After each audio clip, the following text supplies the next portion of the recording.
Hello, hello, hello. Here we are again in the studio. The fun is not stopping. We are coming with Tobi here in the afternoon. This is the afternoon session after a successful morning one. Welcome, everyone. I'm Andrea, and I'm the leader of the Global Empowerment Hub and Summits. And here we are at the third year of the summit, spreading valuable quality knowledge for people who are hungry out there for inspiration.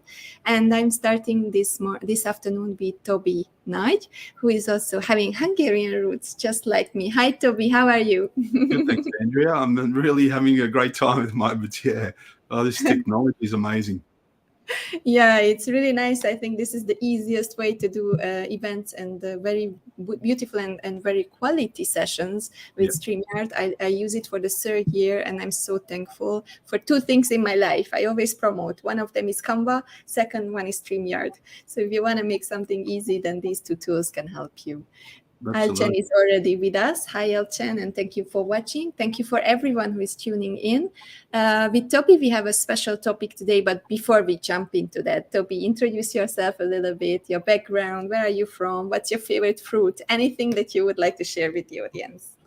Oh, that's a good question. What's my favorite fruit? Well, my name is Tobi Nagy, and I'm from Melbourne, Australia. So people say Melbourne. Is that Melbourne, Florida, or Melbourne, Australia? It's Melbourne. So I'm a professional educator, an entrepreneur, and I have been in this game for about 30 years. Over the last few years, I have been working with many entrepreneurs and helping them, I guess, turn their business ideas into solid businesses. So today we'll be talking about how to do that. It'll be quite an interesting topic. I love it, and I love the favorite fruit is a pineapple. Pineapple. I love pineapple. There is the best pineapple in Thailand and Malaysia. They are so sweet and so juicy. So if you want to have a good pineapple, come over and we have a nice coffee and pineapple together. All right, Tobi. So let me show your topic for today so that the people can also see what we are going to talk about. So it's creating safer entrepreneurship. And we have prepared a few questions so that we can warm up. And the first question is, Tobi, where have you personally done business? So this is your first question. Let's warm up with that one. All right, let's warm up. All right, look, I've done business globally. I've done business as far away as Colombia. I had a business partnership in Colombia, and what I was doing is minerals there. I've done business in China. I've done business in Fiji. I had a solar business in Fiji. I want to go there. We'll have to take you along. And it's an amazing place because the people are beautiful. It's an amazing place. It's clean.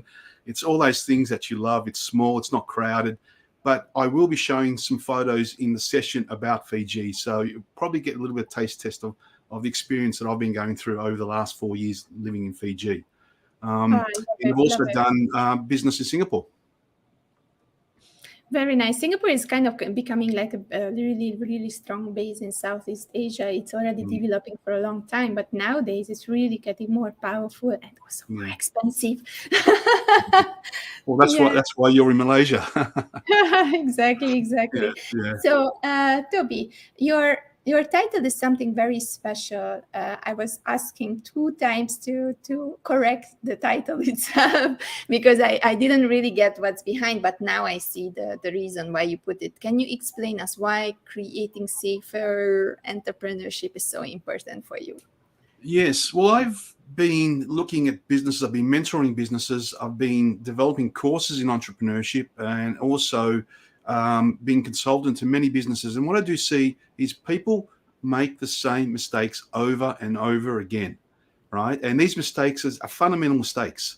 And today I will be talking about some of these mistakes that people make. In fact, 2 or 3 key mistakes that you should be avoiding. But these things do not need to be done. So if you can think about doing business in a safer way, and I guess for us, it's doing business in a smarter way. All right, so we can avoid all the pitfalls and then do things that aren't intuitive. So we're going to reinvent the wheel a little bit and look at the businesses in reverse, right? What makes a successful business and therefore a safer business? Love it, love it. And I'm looking forward to your presentation, which is starting in a few minutes. So another question, you dealt with a lot of businesses. So how many businesses in total came through your pipe, and how many have you helped in the last years? Look, I've helped hundreds of businesses, probably close to about 200 businesses over the years. I've worked with small businesses. I've worked with corporate businesses, larger businesses, but also when I was a professional educator, I was teaching entrepreneurship to well over 2,500 students, essentially. So I really understand the nature of the psychology behind entrepreneurship, because, again, you see the same mistakes people make over and over and over again. And that is, hey, it's easy to start a business, and they start it and they fail. And the reality is, starting a business is easy. Growing a business is like 10 times harder than what you actually think. So, again, we'll talk a little bit about what you should be doing in this session. Love it, love it. So let's get to the presentation, and then later on we will finish with one more question about the future of your plans and then your vision. And I think that will be something that we can talk about. So I will just bring in the screen, and you can start your presentations right here. Until you are setting it up, I'm just telling to the audience that there are many, many ways you can participate in this summit. And the easiest way is go to our YouTube channel, sign up, and every Monday and Tuesday, I'm setting up all the streams and all the live shows. So what you need to do is that please visit the YouTube for around like Wednesday, and then you go through all the interviews and you set notification for those ones that you really like and you would like to listen to. And this is the easiest way. Next to this, we have a Facebook group. So if you want to join in the Facebook group, then please do so. And then it's also easy. You don't even have to go anywhere. You can always rewatch the sessions on all these platforms, no problem. And we also have an option on the website already where you can just click on a button and you get into a notification WhatsApp group. And I am telling everyone there, personally typing it in when we are going live and how you can watch the summit. So that's the easiest way. And until Tobi is getting ready, because I still just see the black screen, so we need to get your presentation on the slide. Maybe just try it again, in and out. And then until you are getting ready, I'm also asking the people to play, because today we have a game and we have added new questions to the game. So it's super exciting. And let me just show you the link. I will just put it in the comments.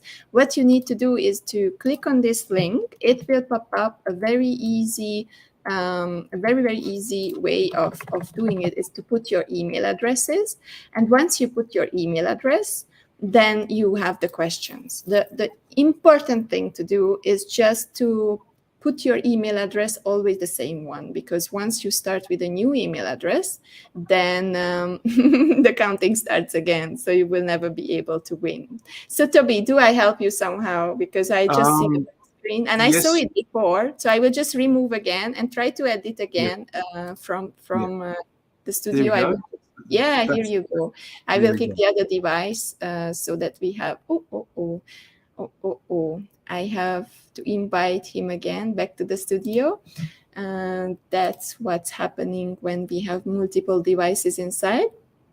So let me just invite Tobi back. Until then, please play with the game. You see it here in the comments. You can just get back to this one. And then easy ways is just to click on the link, add your email address, and then you will just be already on the screen and already playing. We added 5 questions about Halloween. So Halloween is coming. So make sure that you are here and you are playing with us. Until I get back, Tobi, to the studio, I also want to tell you how to watch the summit again. So make sure that you are actually going to the globalempowermenthub.com. On the globalempowermenthub.com, you can go to the top of you don't even have to scroll down, you just have to stay on the top. And then once you are on the top, then you can choose either to watch the summit on YouTube. You can choose to also watch the summit on Facebook, or you can just access all the sessions from your calendar, so don't worry. And you see, digital transformation is like this. Things like this happen in the new world, but what you have to do about it, it's not to freak out, but to actually wait until it settles. So I'm waiting for Tobi to share his Yes, screen. yes, I've got thrown out of the system. Yeah, no problem. It happens sometimes. Yeah, No here we problem. go. Here we So go. here we go, and then we can start your presentation. Let me take away All the right. banner, and then I also take away your, yes, here you go, so that we see everything on your screen. Let's Excellent. go. The All right, stage so is that's yours. nice and clear for you, Andrea? Sorry? Is that nice and clear for you? Yes, we can see. All right, so today I'm just going to talk a little bit about a much smarter way to start your business. But before I begin, what I'll do is I'll just talk a little bit about myself, a bit of background. It's always good to get a bit of context around how I got involved in entrepreneurship, and especially safer entrepreneurship. My name is Tobi. I'm an entrepreneur and educator. I'm the founder of the BCF Coaching Academy. So I've been helping people launch a next big idea for well over, I guess, 10 or 15 years, at least 10 years, if not sort of closer to 15. And essentially, I'm a serial entrepreneur. I've been a serial entrepreneur now for 29 years and a business coach and mentor for over 16 years. And I've also been helping educate entrepreneurs for over a decade. And I was a former university lecturer in entrepreneurship and a course developer in that field, but also an author and a writer. But my real passion is about education, sustainability, and innovation. So as I was saying, I've been a university lecturer since 2010. I've taught over 2,000 students. In fact, it's about 2,500 students in entrepreneurial programs throughout various universities. And these are some of the universities in Melbourne, Australia, that I've been teaching at: RMIT Swinburne, Melbourne Polytechnic, and Box Hill Institute. And there is a picture of one of my lectures at RMIT to well over 300 students. However, I gave all that up to follow my dreams. I have to stop you a little bit because I think the slides are not moving. So that would be something that you really need to move. Maybe it's moving on your side, but it's not moving on ours. Okay. Okay, now I see some pictures. Yep. So maybe, you can share it again, but share it as a window so that you are full screen on the slides. Right. So I share it as a video. Doesn't have to be a video, but it should need to be like a full screen presentation. Right. You can go to the share screen and then choose share the window, not the entire screen. Right. So it's only got slides option, presentation. Here we go. We'll try that. Okay, I have it. That's nice. That's it. Okay, now better. You can go. Yes, that's much better. Right. All right. So let me just come back to where I was going. All right. So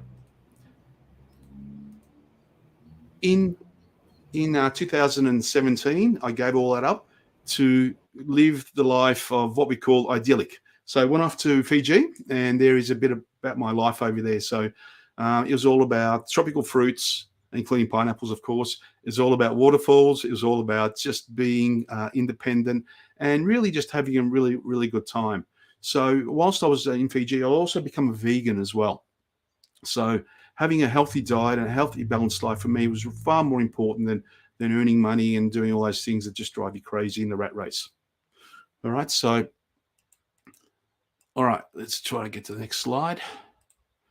And there is, whilst I was in Fiji, I actually did start a business, and it was a solar business. And as you can see on the bottom left-hand side, there's me with my team, and we were just having an amazing time. So yeah, very, very great, good country to be in, Fiji, very relaxing and an interesting place to do business. And there is some of our, I guess, our installations, happy customers.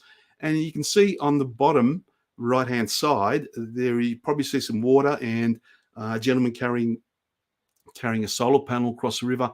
We would go into remote places and essentially set up solar systems, and it's a really interesting business, and it's just a great lifestyle. I think that I would love to do that. Go through rivers and passing and putting Yeah, solar system into jungles. I mean that's absolutely. And sleeping on floors and stuff. It's there's no privilege here. There's no high class hotels or anything. You really got to get into the village and be part of the village. So but for me, it was all about the journey. Really important. And my journey is a journey of helping others in creating. And I've got this motto, and some of you may know the Ikigai concept. It's about doing what you're good at, doing what you love, what you can make money from, and what the world needs. 4 really important things to consider when you are starting a business.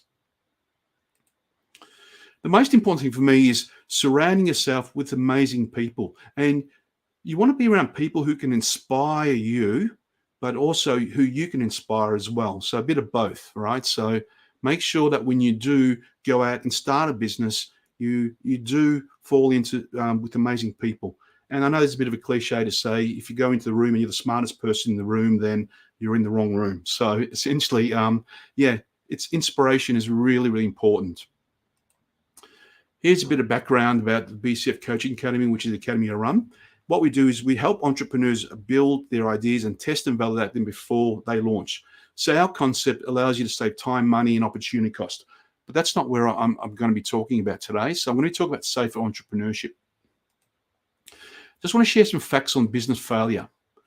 And this is quite interesting because this is a quote by Clayton Christensen. And he said, in the USA each year, more than 30,000 new consumer products are launched, and 80% of them failed in the first year. And then there's a quote by Nielsen, and they say that 85% of new consumer packaged goods products fail within the first year of launch. The question is why? Well, the main reason for failure, people just didn't want the product. The reality is people don't care about your idea, solution, or technology. And that's a reality. And why is that? Because customers don't want a choice. They just want what they want. And that's a quote by Joe Pine. He's a management guru. The reality is with most entrepreneurs, we create products and services we think are going to sell. But not always the reality. The question, of course, is how do you know if it's going to sell? And what makes you think so? And many of us fall in love with our solution or technology. And this is one of the cognitive biases which we try to eliminate, right? So the problem is don't fall in love with the solution, right? Fall in love with the problem, right? The other problem, of course, is that people hang on the tailcoats of other successful businesses. So they think that if I copy a business and they're going to emulate the business and it's going to be successful. They might have gone to a seminar, might have gone to Anthony Robbins seminar or something, and the presenters just say, yeah, do this, this, and this. But the reality is that's not necessarily the case, all right? So you've got to be unique and you've got to be creative in this space. And people make this fundamental mistake over and over again, which I want to share with you. People link an idea with an opportunity. So opportunities are driven by ideas. And many of us think that, just because it's a good idea can be turned into a business opportunity, right? But that's not the reality. Not all ideas can be developed into business opportunities. And this is nothing new I'm telling you here, but most people link opportunity with a business idea. So the question is, why not? Because ideas are a dime a dozen. And for myself, I get, I might wake up in the morning and get like 10 ideas whilst I'm in the shower. It doesn't necessarily mean that they're going to be a good business, right? So you need to have a process to be able to sort through that. And there's a quote here by the late Kerry Packer, who was Australia's richest man at one stage when he was alive. And he said, the opportunity of a lifetime comes knocking every day. And that's pretty much true. So it's all about building a team and creating a valuable business model and then testing and validating your assumptions through a series of experiments, gathering the resources, then executing it successfully to build a business. Now, that sounds easy, right? But what is important is execution. And successful execution always requires a team. Now, you cannot do this on your own, trust me. And it's almost impossible to do this. Otherwise, what can happen, it can just end up being just another job. And often we just call this self-employment. Now, what happens is you end up being a lone wolf entrepreneur. So what you do is you trade time for money, which is the worst way to go. Because what happens is if you want to make more money, you've got to spend more time. And if somebody's undercutting you, what happens is you undercut them to match the price. And then what happens is you work more. Right? So you can start from 20, 40, up to 60, up to 80 hours a week, just so you can keep your head above water. It's not the way to go. Because as a lone wolf entrepreneur or solo entrepreneur, you're unable to get leverage, and leverage gives you the ability to scale. Now, most entrepreneurs or solo entrepreneurs fall into this trap. We call this catch a bear, eat a bear. So when you've caught a bear, you have no time while you're eating the bear, you have no time to catch the next bear. And when you're trying to catch the next bear, you have no time to eat the bear. So what happens is it becomes a famine and feast cycle. And I'm sure many of you are familiar with this. What you want to try and do is look on the right-hand side of the screen, and what you want to try and create is what we call steady state. All right, so that's a perfect sort of type of steady state situation, but where you go in and then you get steady income over a period of time. But without execution, it's nothing more than just an idea.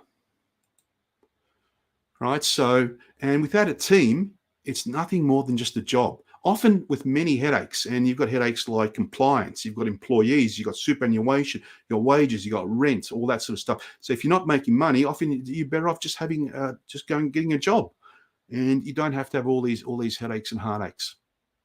The second most important thing in entrepreneurship is timing. All right, so really important. And here's a great video. You know, if you're watching this, then please take note of this. It's by Bill Gross, and he talks about the single biggest reason why startups succeed. And Bill Gross ran Idea Lab, and they did well over 100 startups. So he's got some great insights on this. I won't tell you the outcome, so it's for you to watch. But to be successful in business, you must be able to create value for your customers. All right, so the question is, what is value?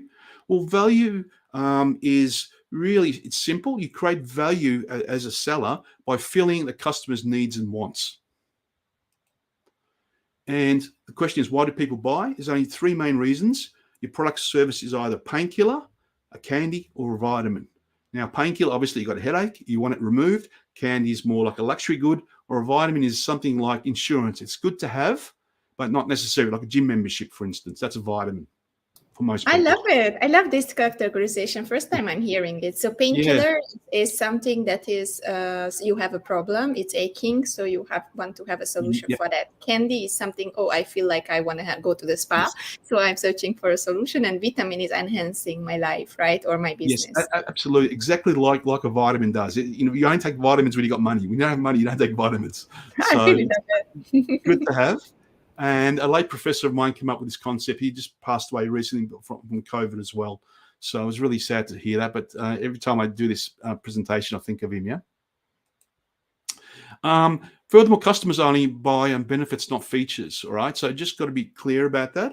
What is a benefit and what is a feature? Like a feature is what the thing does. The benefit is obviously how it benefits the customers. And that's what customers care about. So they don't care about your technology. They're not interested in the technology. They just got a headache, right? They want a solution. If it's drilling a hole in the head, well, we'll drill a hole in the head. It doesn't matter, right? As long as it's a solution that solves a customer's problem or pain.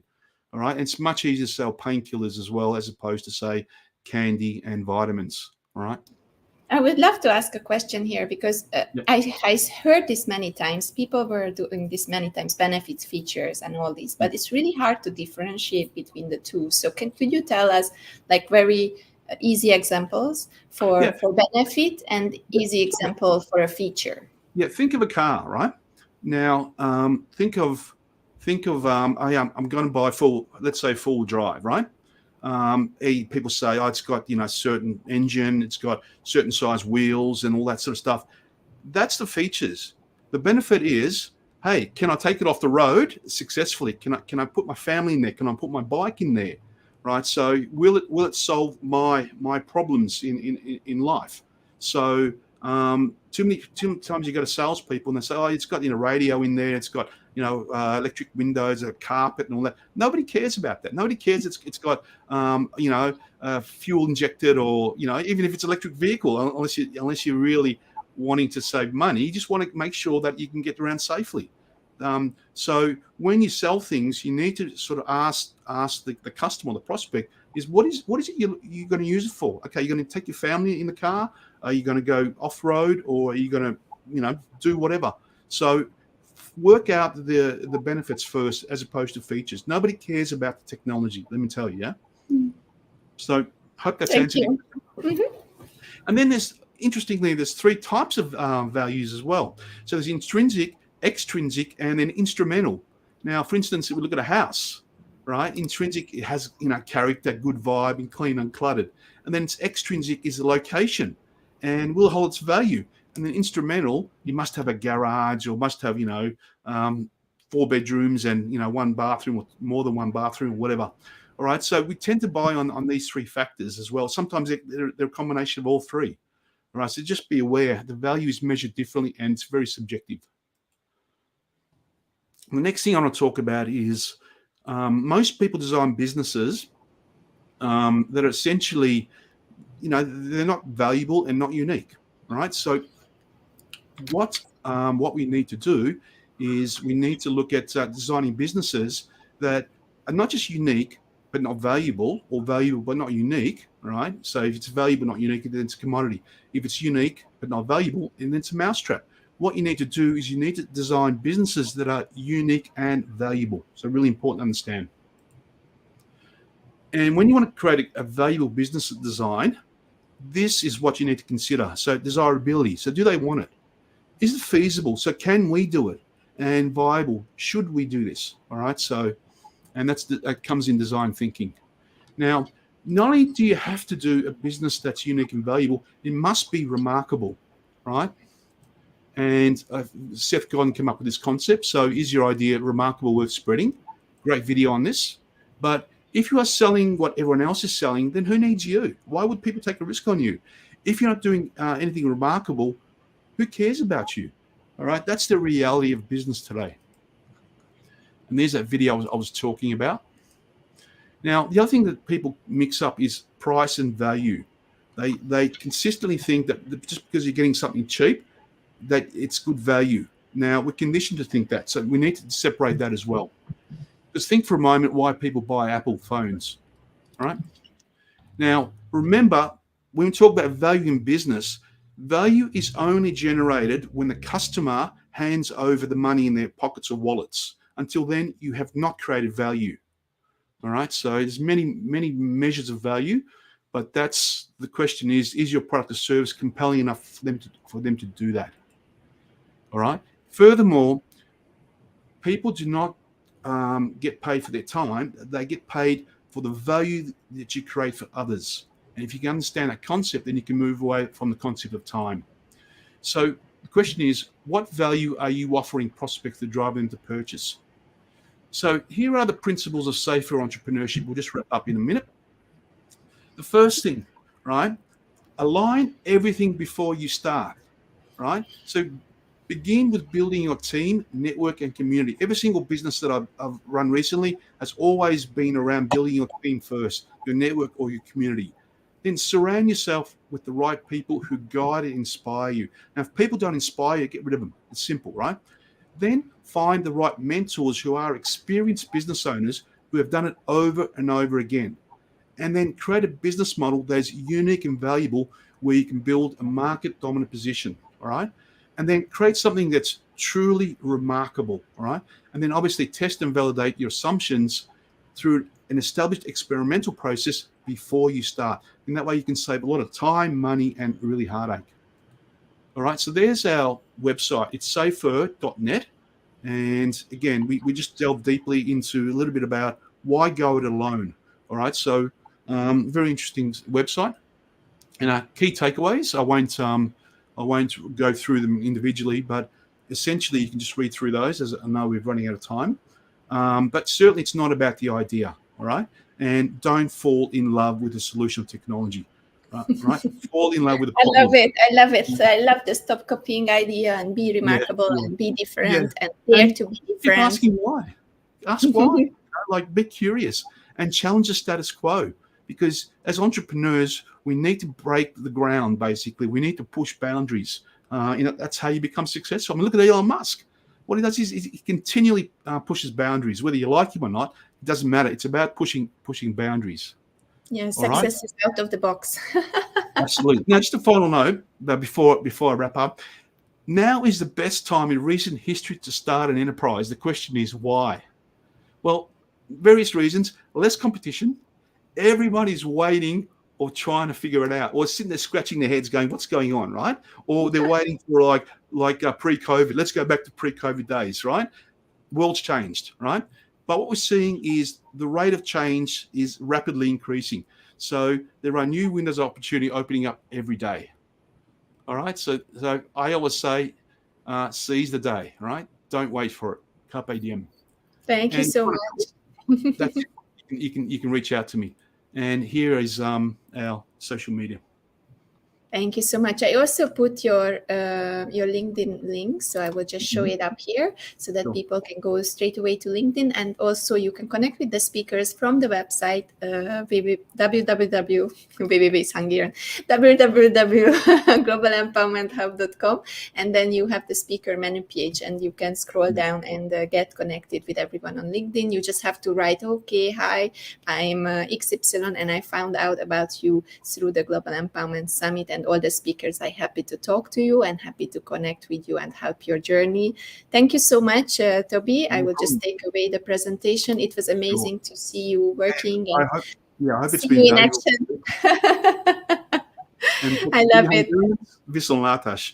Viszontlátásra, that's Hungarian, and I'm slowly bringing up Camelia here, just reorganizing the studio. Thank you so much. I let you also connect. This is Camelia, and nice to have you here. And you're switching each other in the studio. And have an amazing day, Tobi. See you again. Thank you, Andrea. And good luck, Camelia. And thank you, everyone, for watching. Bye-bye. See you. Bye. Okay, let me put up the branding. We are changing the studio just for you, Camelia, to make a nice look here. And I will remove Tobi. And here we are with Camelia. Jakob, I'm so excited about having you in the studio. I will just unmute you so that you can also speak. And hi, Camelia, how are you? Hi, Andrea and friends around who are listening and trying to follow up a little bit more on understanding referrals. Good day, good afternoon. I think it's 1:30 in Malaysia, and welcome to this very, very interesting program created by Andrea. Thank you so much for joining in. I know that you are having so many things to do. You are an entrepreneur for yourself for a long time, so you will tell us more about it. But before we are starting, let me just put up your title and your topic for today, referral works. So there is a lot of things behind this, and this is just the short version so that it can fit the screen, but there's so much more behind this, and I'm 100% believing in what you are doing, because I believe still that human connection is the most powerful one. So that's how we connected, and that's why we are so aligned. So Camelia, tell us a little bit about yourself, your past experience, the ways, a lot of hats that you're wearing, and also about the referrals and the word of mouth marketing that we will talk about in the next 25 minutes. Yeah. Thank you, Andrea. It is a long story, but let's cut it short. Yes, I have been an entrepreneur for more than 30 to 40 years. I've been a serial entrepreneur. Right now, my existing business is the 8th business that I am actually conducting. It has been a journey.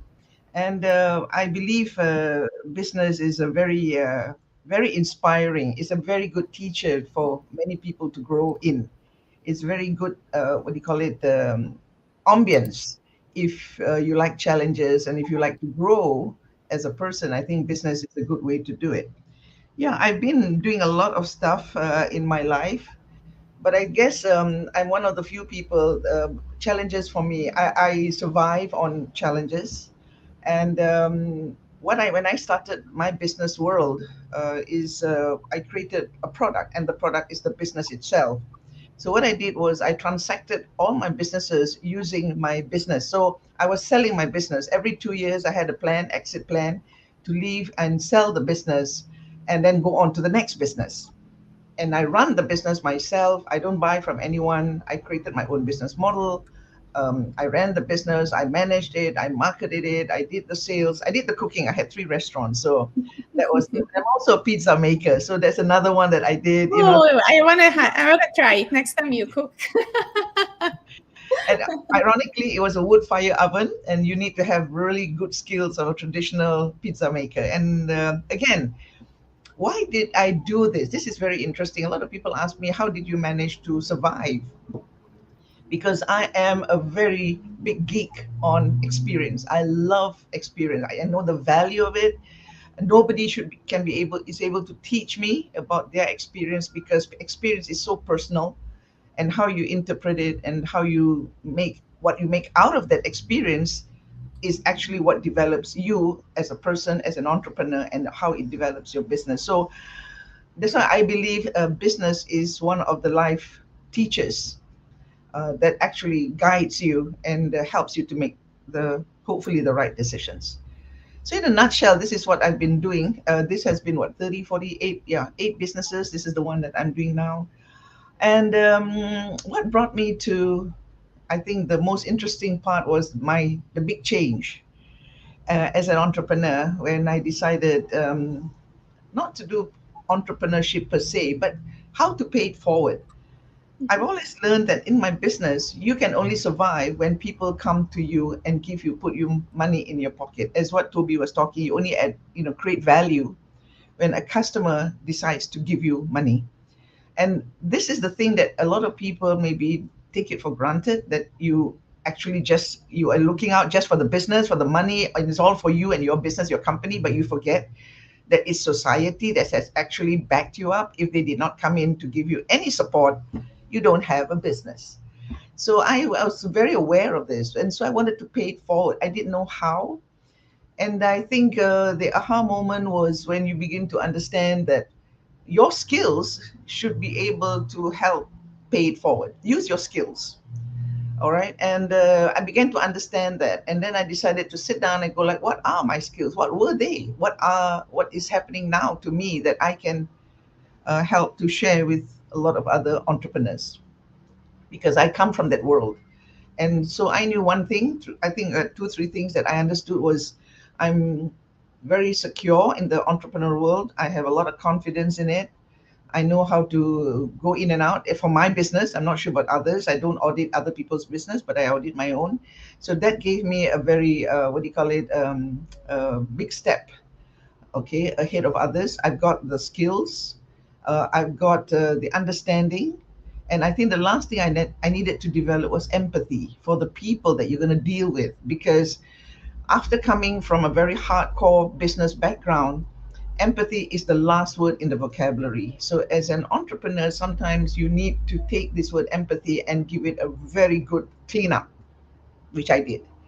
And then I began to realize that helping people, checking out what is area of the business that actually they are weak in. And then I began to realize it was about marketing.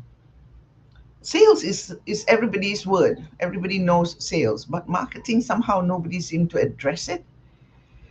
And then I saw the challenge. Why? Is because you need a degree in marketing for 4 years. In Asia at that time, there was no really institute that actually provides the degree. You have to go overseas. It takes money to learn all this, 4 years. And if you are married with a family, you can't pack up and leave.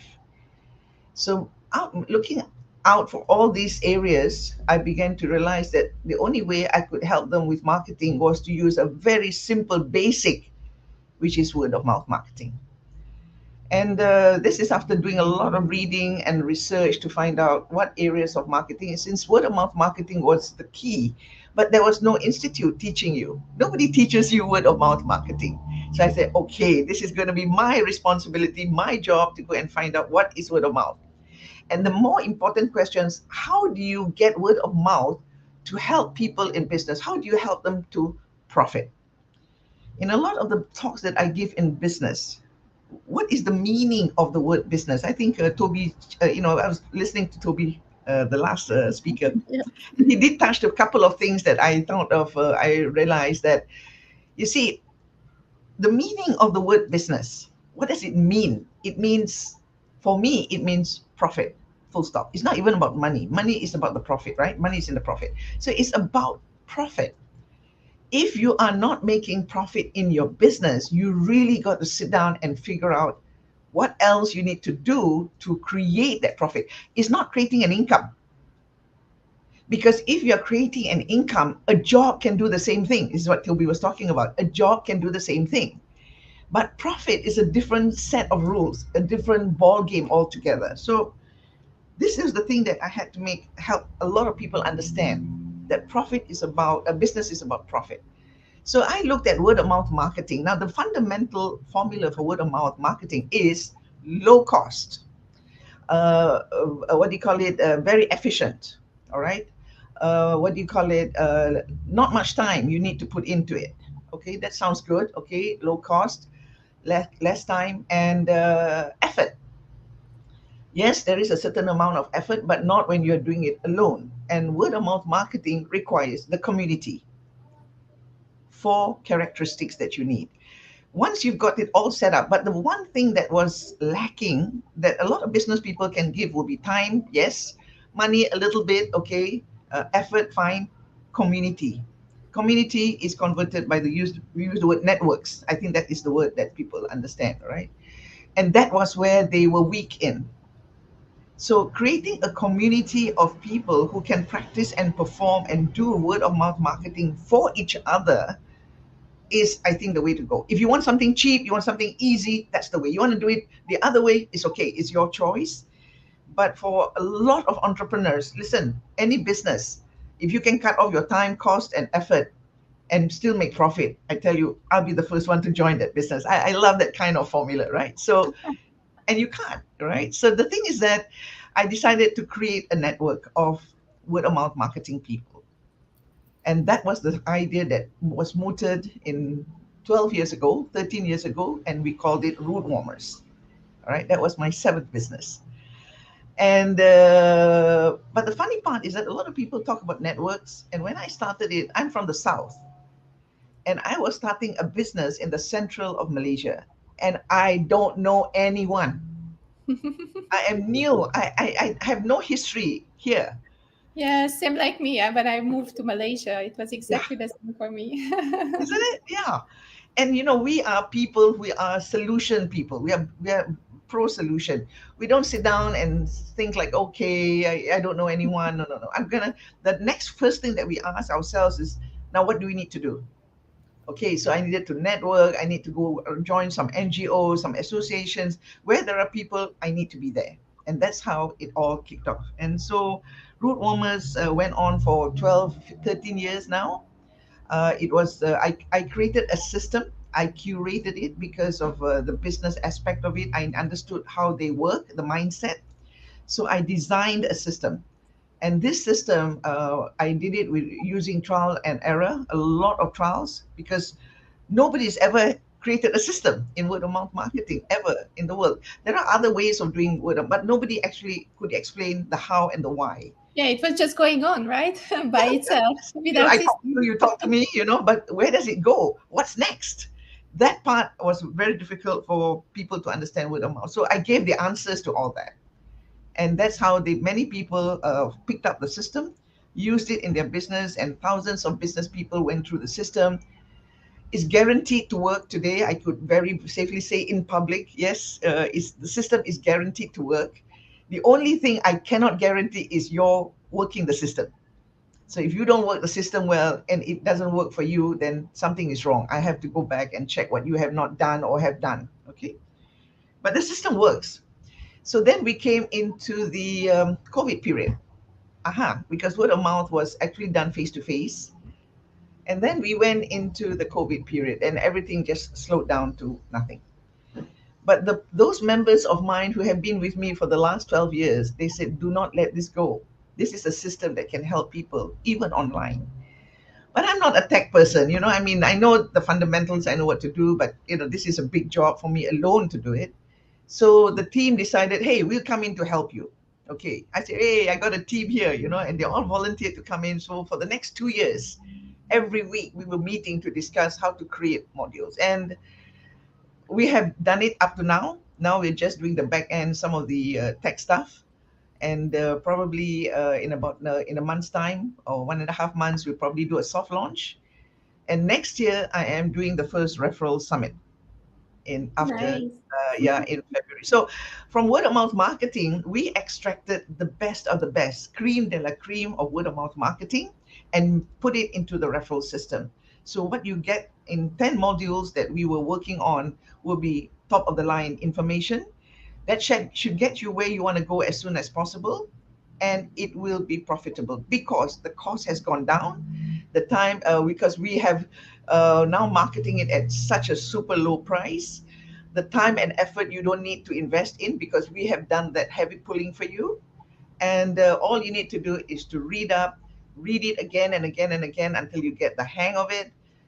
Start to practice it, because referrals is all about skills and techniques, and you can only know skills and techniques when you use it.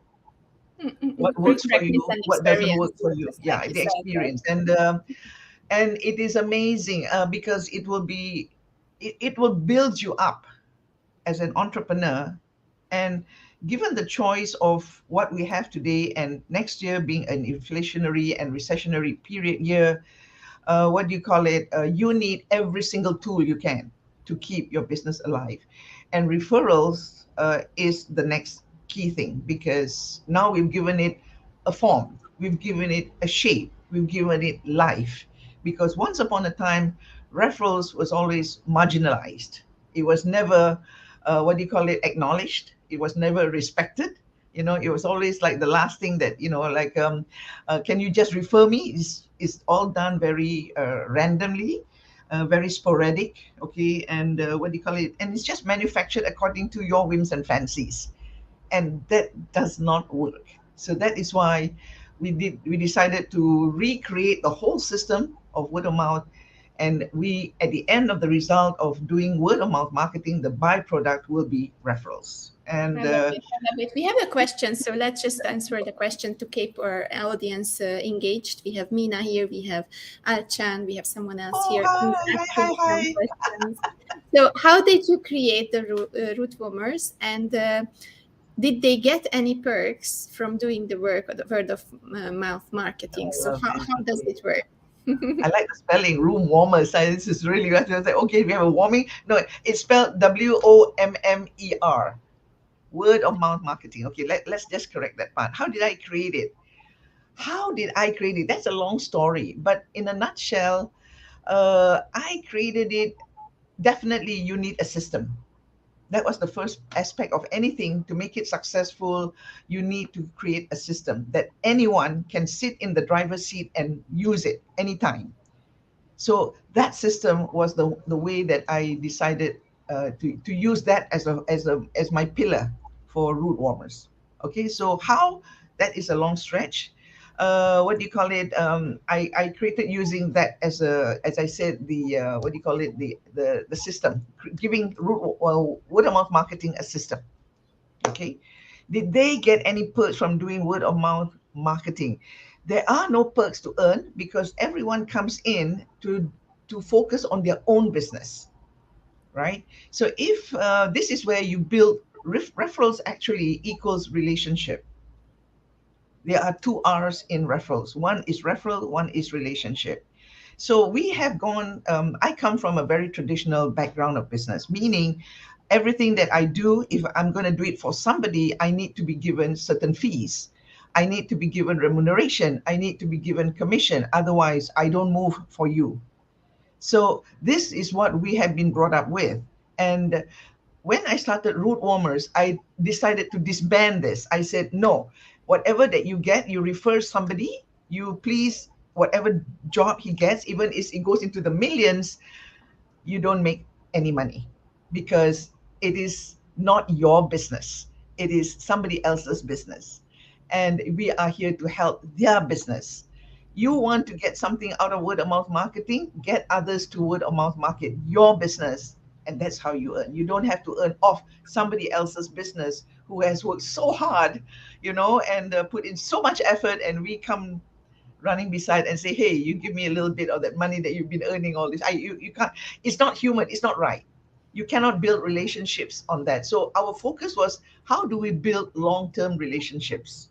I think this is an important point to talk about a little bit, because everyone is talking about paying it forward, but I don't think that many of the people understand what it really means, because paying it forward, it means you give without expectation, and because you do so, you build very deep relationships, and then comes the fruit. Because of the deep relationship and the friendship and everything what you build, the offers and the referrals will come, or someone sees your work, you do a very good job, and then they will refer you again. So it's not like paying it forward to receive something in return. It's like you are giving charity, but you expect something for giving charity, right? Because it's corrupting the meaning of paying it forward. Giving charity just to make my brand bigger. It was never something successful, because at the end it turned out to be something fishy, right? Yeah, you actually, I come from that background. That was how, when we started a long time ago, that was the traditional way of doing things. But life has evolved, people have evolved, civilization has evolved. And yes, the pay it forward comes from actually the law of reciprocity. It starts from there, it's born from there. Meaning that when I do something good for you, you want to reciprocate, you want to be able to pay it back to me, or you want to reward me, you want to do something for me because I did something for you unconditionally. I didn't ask for any favors, I'm just doing it because I want to help you.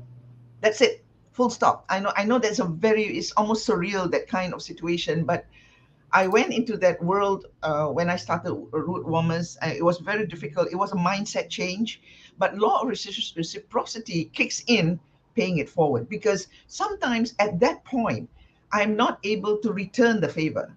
So why don't you do it what do you call it, an act of kindness to someone else while waiting to have an opportunity to help you? And that's where pay it forward comes in. You feel, I want to help somebody, but not back to me, but you can always forward it to someone else who is probably in the same need as me.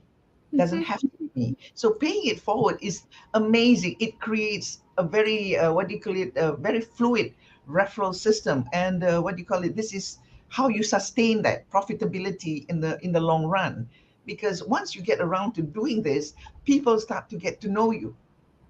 They get to know your values. They get to know how you want to actually create a relationship. There is no intention. It's not easy, but believe me, if you internalize this kind of mindset where I am not here to take off somebody else's business or income, I just will focus on my own. And if it comes along my way, well and good. If it doesn't, I still keep that same belief. And we have actually developed many entrepreneurs with that kind of mindset. It's a new era of business people. I came from an era where people were very hungry. They were greedy. They were selfish. They were very self-conscious of only themselves. They were not worried. But that's the thing that actually turned me off. I lost my sense of humanity because of capitalism. And you must never go there, because you're not a nice person at that point of time. Yeah, I really love this that you are bringing it up, because the more transactional we become, the more we will be replaceable also. I think this is for the future, for the digital transformation, for having robots and bots and answering all the messages for us, prepared already in advance and not being human. That is something that can be only solved or just counterbalanced if we are staying humans and we have our human ways of connecting with others. And word of mouth marketing is something like that.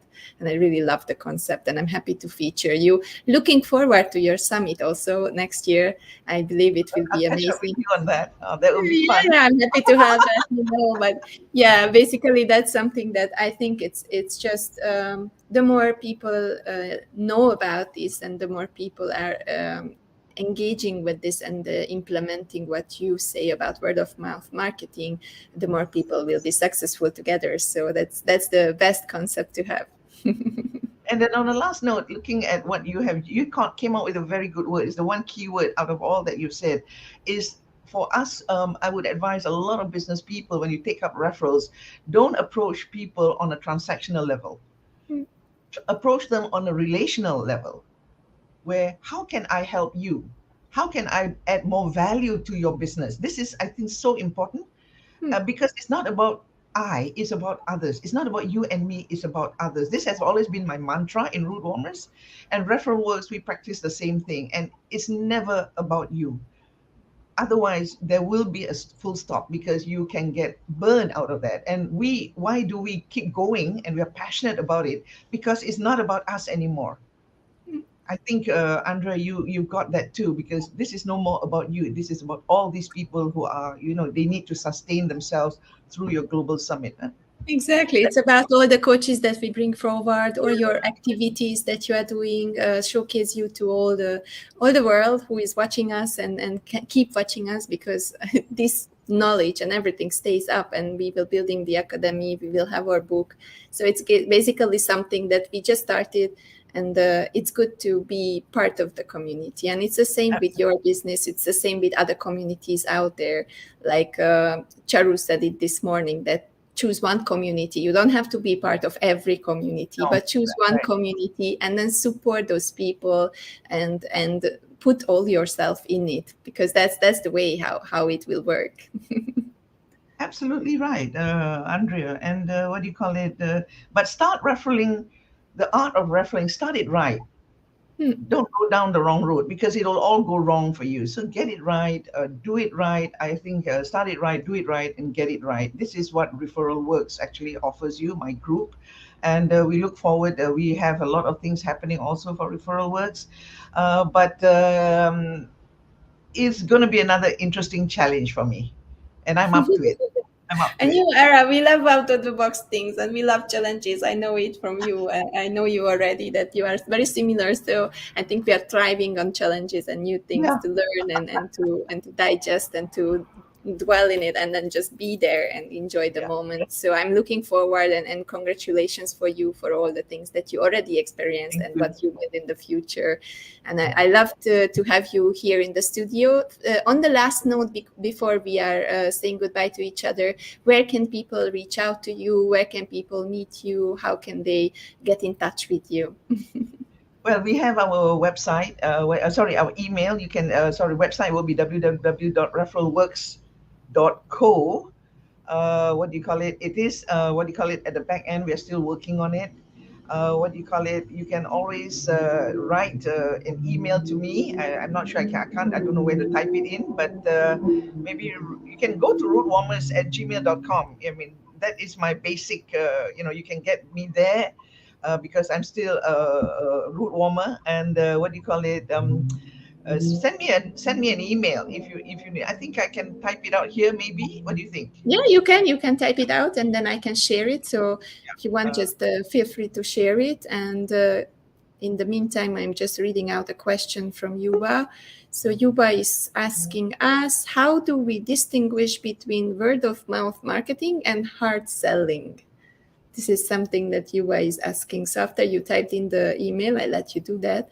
We can get to this question, and I will take the email and put it into the comments. Thank you for that question, Yuva. I do get a lot of questions on this sort of thing. How do we distinguish? Word of mouth marketing is talking about helping and talking about other people's business. Hard selling is talking about yourself. Right? Every time that you want people to know about you, you're talking about your product, you're practically pushing the product into people, and getting them to listen because you want to talk about your product, that is hard selling. And we refrain from that totally. That is no more, not even in our vocabulary.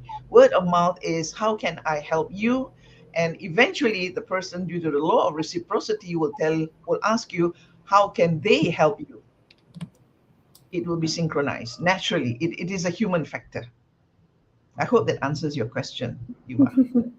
I think it will. I will just put the email address into the comments, and then thank you so much for today. Please follow Camelia. If you couldn't figure out with the email, then please go to globalempowermenthub.com, and I have all the speakers there under the speaker page, and you can connect with her on LinkedIn. So no problem, you will find each other. If you really don't find, then just reach out to me, and I will refer her and by the word of mouth. So no problem. And then please, guys, just enjoy the talks and listen to it again. There were a lot of super golden nuggets here from Camelia about how to build actually a different kind of marketing with less effort, with lower costs, with more efficiency, with less time, and focusing on the community and on the people. So this is something very useful. Thank you so much, Camelia, for being here. Thank you for having me, Andrea. So I will bring her up. Thank you so much, Camelia. Bye-bye. So let me switch our guests. I will just remove Camelia and bring up May. Hey, May. Hello, how are you? So nice to see you. We were talking about you with Stephen yesterday. It's so nice to have you on the Global Empowerment Summit here in the studio. How have you been? Thank you, Andrea. And I was thinking that, how the determination that both of us in trying to meet each other in Kuala Lumpur, right? You flew back from Europe, I flew in from Australia, and we kind of like, oh, let's try and make it. Voila, September, we did it. And now October, we are here. Exactly. That's how it works. We have to make it happen. So I'm so happy to have you here, May. And I'm really looking forward to this conversation. Before I get into the topic and I bring it up, tell us a little bit about yourself, and even a little bit like personal, like what do you do in your free time? How do you relax? Let's get warmed up for this conversation. Oh, totally. I'm ice cold and I'll be very warm very quickly. Okay. So I'm May Chang, and I run a boutique brand and marketing agency. So I'm a brand strategist, and branding is not about logo. It's a bit higher than that. It's about yourself and your business. And from there, it translates into confidence, and further from that is your identity. And then we do the execution part, because we can be all talk and no walk. And there's no results, right? So I'm situated here in Sydney, and for relaxation, I jump into the ocean and go for a 30-minute swim. In winter, I might have a brain freeze, but if I swim faster, I'll be okay. I'll be warmed up. I knew that we will have fun with you. I just love your humor. I tried to see in a very cold water back in the times when I had my exchange student times, and we went to Lingen in Germany. It's very close to Netherlands. Wow, never again. I just can't take that. I think anything like, with our muscles, right? If you use it regularly, it gets stronger and stronger until one day you say, I'm gonna miss it if I don't do it. And so that becomes a habit. We try. But then at the end, we don't do it again if we don't like it, right?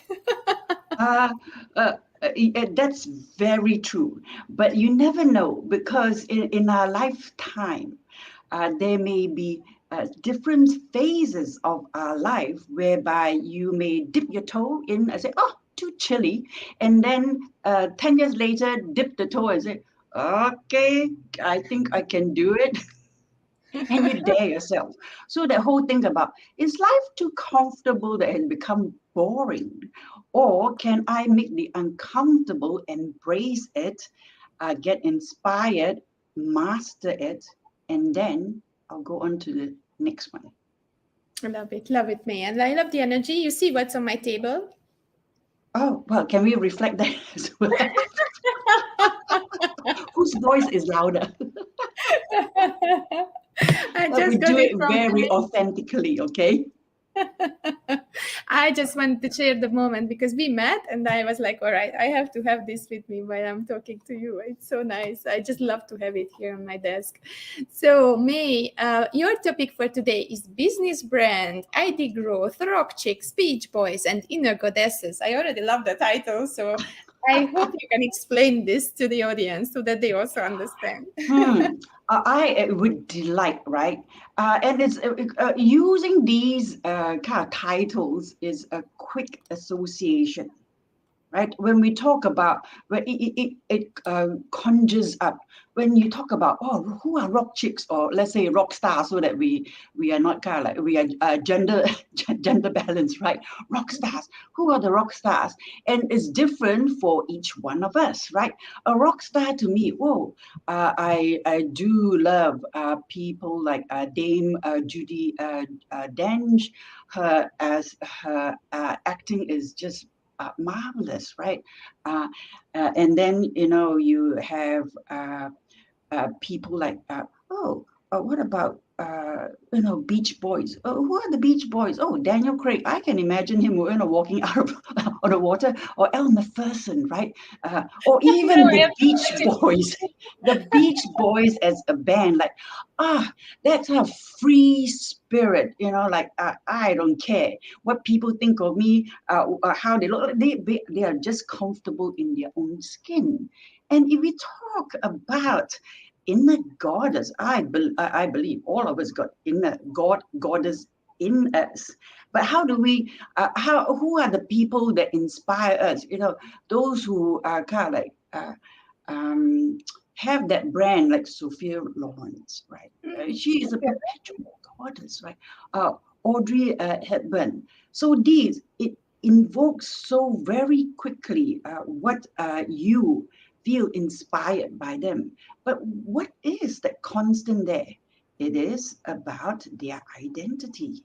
There is a certain branding. It may not be the whole facet of their brand, but what they project out and allow you to see is what captivates you, right?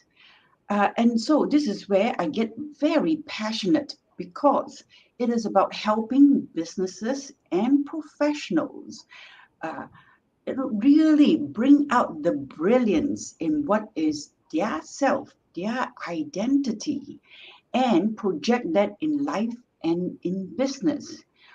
In this case, we are really talking more in the business context, because we talk about business growth, right? So in business itself, the question thrown to you would be, how are you turning up? And what do people see in you when you turn up? So I'm passionate in that whether you like it or not, we all have a brand, right? And that brand is very much, if you look about once upon a time, you were a child. And as a child, you already have titles thrown onto you. Oh, you pretty girl. Oh, you screaming baby. Oh, you naughty boy. Or you handsome young man. Blah, blah, blah, blah, blah, right? And grandparents also have some say into this. So you can grow up like having all these identities thrown at you without even you having to do anything, right? So it's like you have what call it in the army, a dog tag. That dog tag is the identity for the soldier, and you walk around with it, right? So we all have invisible dog tags. And how, whether you want to take control of that and say, hey, since I'm going to get all these titles, right, I better have positive titles which will last you longer.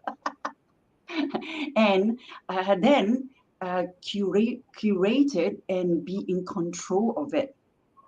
Otherwise, and branding is like Rome, not built in a single day. right? But it can be destroyed in a single moment.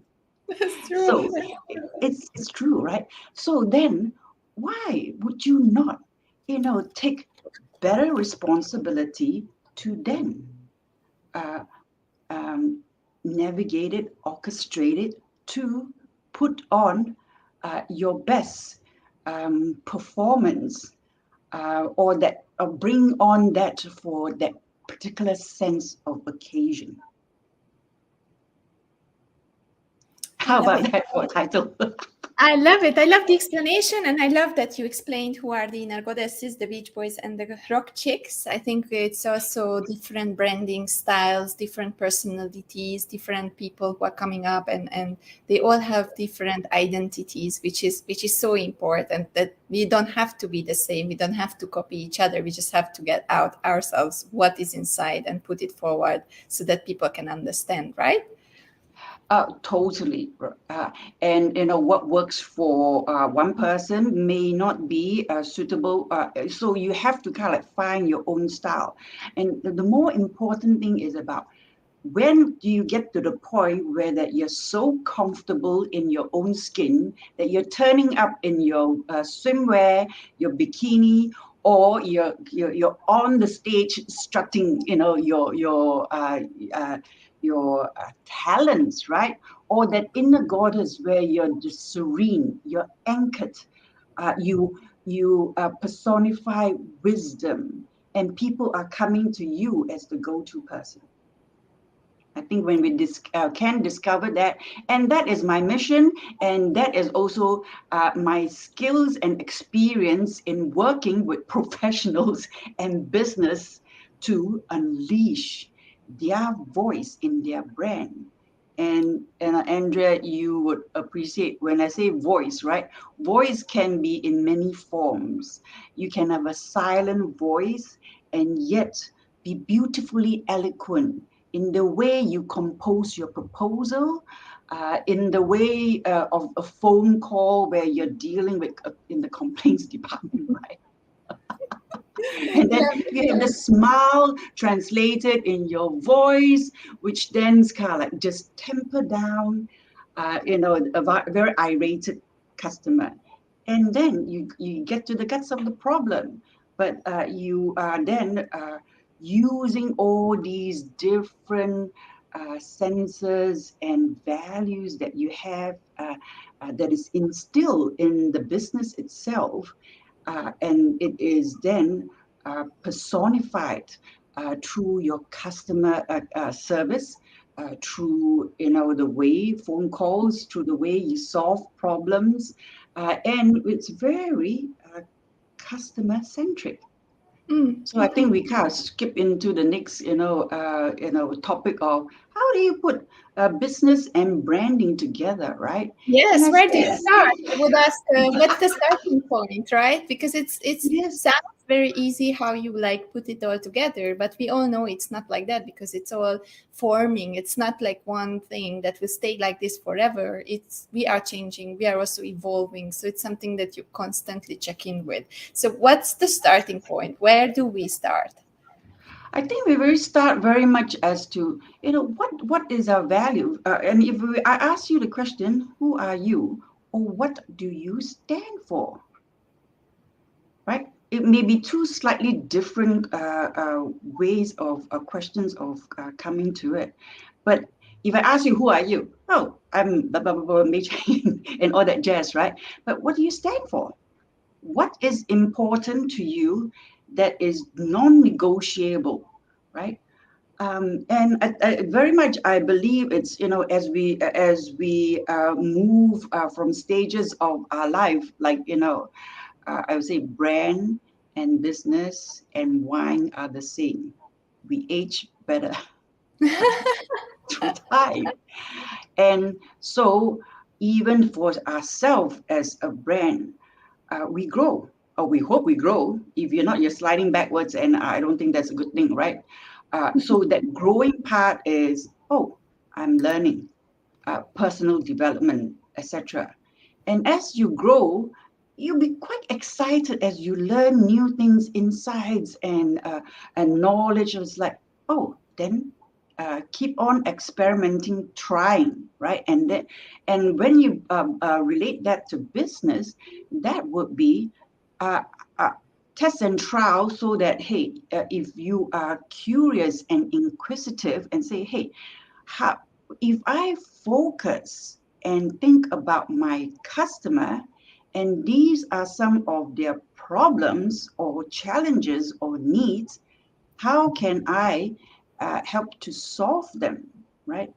And if you bring those values that anchor you as a business, and what are those values? Those values may be, for example, like for myself, it's curiosity and Yeah, me too. Me confidence, too. right?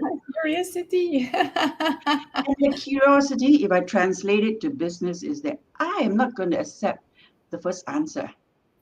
I would dig, and that means that I will deep dive, and I'll ask very nicely, but why? And why this? And why that? So you're going to the root of the problem, and when you then start solving it, you will build a robust solution that is not just a, a superficial bandit fix. It is longer term, it is more lasting, and it's solid, right?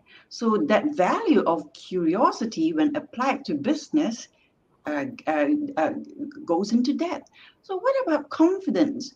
Well, we don't kind of born as confident babies. There may be some, but most of us are just, we just want to have our needs satisfied, right? But over time, how do we gain confidence? We do it by the test and trial. And then when you, it's what called that exercise of mastering something, a skill, knowledge, etc. Like, hey, now I know enough, and I will either test it out, do a pilot, etc., get results, and then do it better, serve my customer better this way. Is there, first of all, for example, build processes that actually address a need. The next time round, I say, oh, how do we optimize those processes? So with each take, you become more and more confident until, again, we are comfortable in our own skin. And you turn up you turn up at meetings, and you turn up at presentation, networking, etc., with that level of confidence, which then builds upon layer and layers, right? So when we can nail down what are the few key values that builds the foundation, or is the DNA of that business, then that when you use those values to showcase in different parts of the organization, and live to those values, you're living up to those brand promise, right? For example, Coke, it's the brand promise is joy and happiness. Oh, don't you feel joy? Also refreshing when you sip that Coke, right? And then you have Harley Davidson. Oh my goodness, freedom, that wind in the Air air is in so your hair, and power, with that machine, brum, brum, brum, right? So they did promise very well. And then Nike, inspiration and innovation to the athletes of the world, right? You just feel it, there are wings on those shoes when you buy them. and that's how it's like the brand and the business part. You can translate your values so that there is also that emotional buy into it. Isn't it glorious? I really like the way you presented it. Reminded me that I'm using like a dance as a parallel for business and life. Yes. And I'm always saying like the core of the dancer has to be super strong, and you only can have a core which is strong if you know yourself, you know how to build yourself, and you know what you can do and what you cannot do. So it's kind of like very similar to brand building, what you are explaining here to us, that you have to know your values, and when it comes true and it's authentic, then people can really resonate with it, and then they will follow you. So it's kind of like a very good way of strategizing and structuring your brand. Thank you very much, Andrea. And I think it's about keeping things simple and really like when I talk about brand, like, don't think about brand too much. Like, oh, I got to have this very polished, perfect brand identity, and brand is really about, hey, as yourself, and then discovery of what you stand for, and then after that how you communicate it. But again, it is also not something that is, I got it on paper, that's me. But that's you in that time zone. Okay. We hope to, as we grow wiser, hopefully we grow wiser, those with growth mindset will, which means that if you're a better version the next day, then there is something that other people can learn from you, and you can be inspiring to somebody else, right?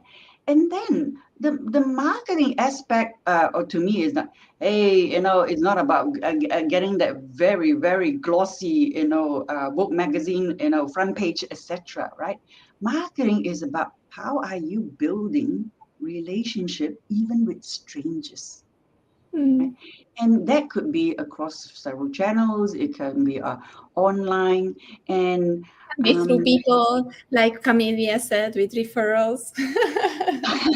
or coming onto the summit and say, who is Andrea? Who is May? Oh, well, now you know us, right? We are just so packed full of fun, energy, positivity, and we have something quite wise to say, I hope, in a quirky way.